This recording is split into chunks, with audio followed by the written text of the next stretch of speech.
shots from time to time where people come out of darkness.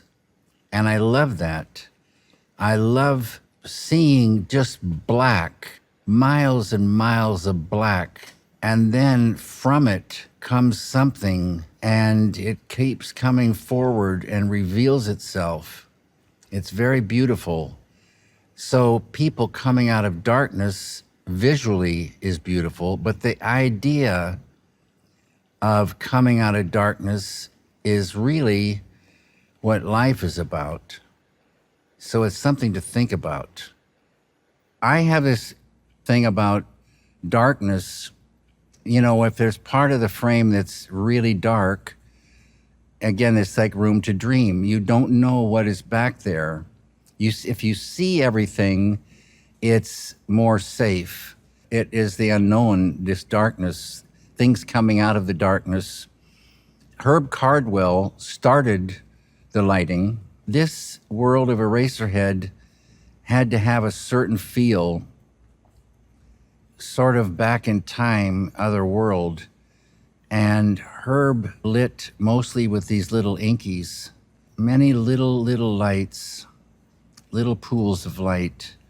So beautiful. Took forever, but it was so worth it.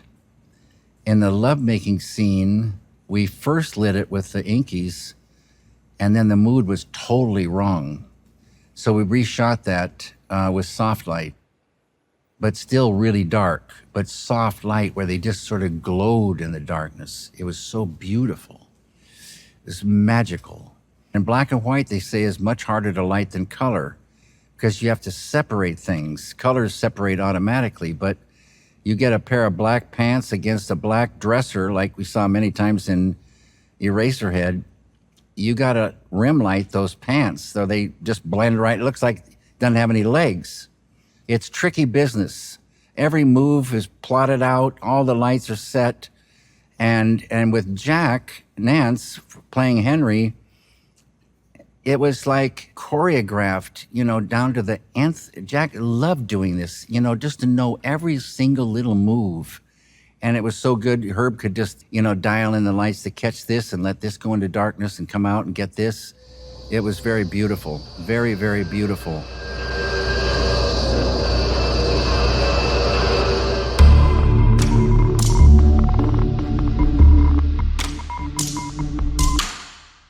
Freddie Francis shot Sons and Lovers. Freddie knew black and white, and Freddie also is British and knew those times with gas lights and early electricity, these kind of hospitals and the mood of them, the whole thing, Victorian England.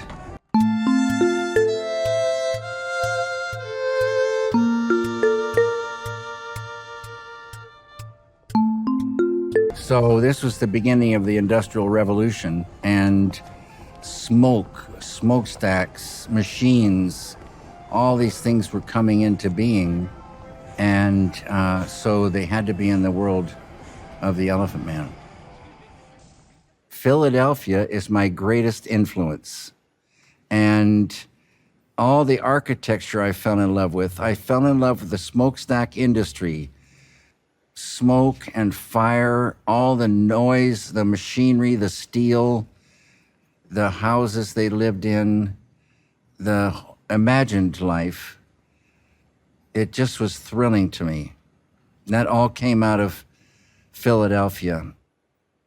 The only problem I ever had, you know, a lot of times Freddie didn't want to make it as dark as I wanted it.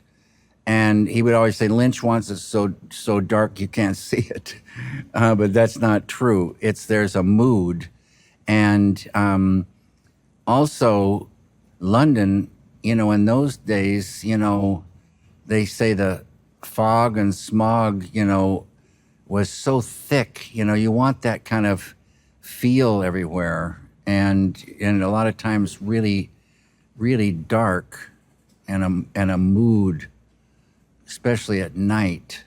Freddie was absolutely fantastic. Became a great, great friend of mine. And after The Elephant Man, he shot Dune. And after Dune, he shot Straight Story.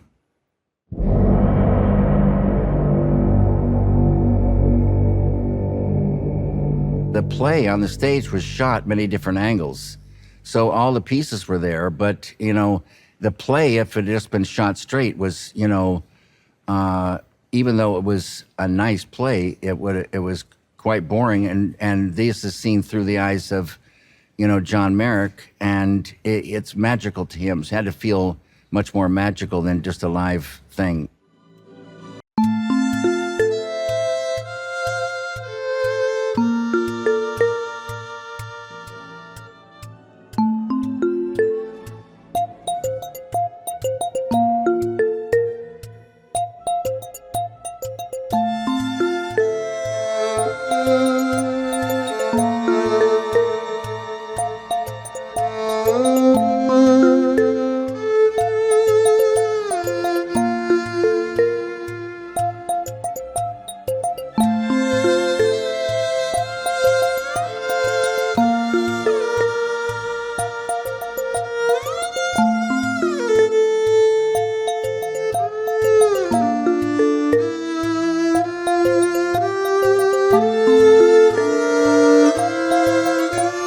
It would be so easy to do that today in digital, so easy.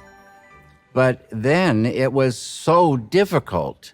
All these things have to go on an optical printer and get, you know, all the little dissolves and fades and all these different things, putting it all together had to be planned out to the frame and sort of really kind of guessed and talked out. And it was getting near the end of the mix. That thing still wasn't in the cut into the film. It took weeks, and if something goes wrong, you would have to start all over again. It was a thing that was built and took a long time on the optical printer.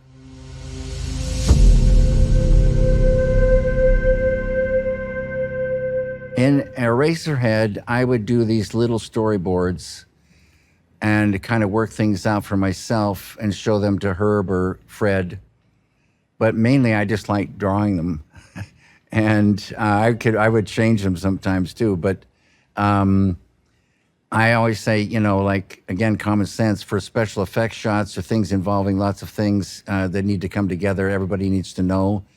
Those things are talked about and drawn out and organized so that lots of different people know exactly what needs to be done and when and how. I had printed up like these little 185 squares. They're all up and down the page. And then I would say have the dresser here. And then I would have Henry, his suit here.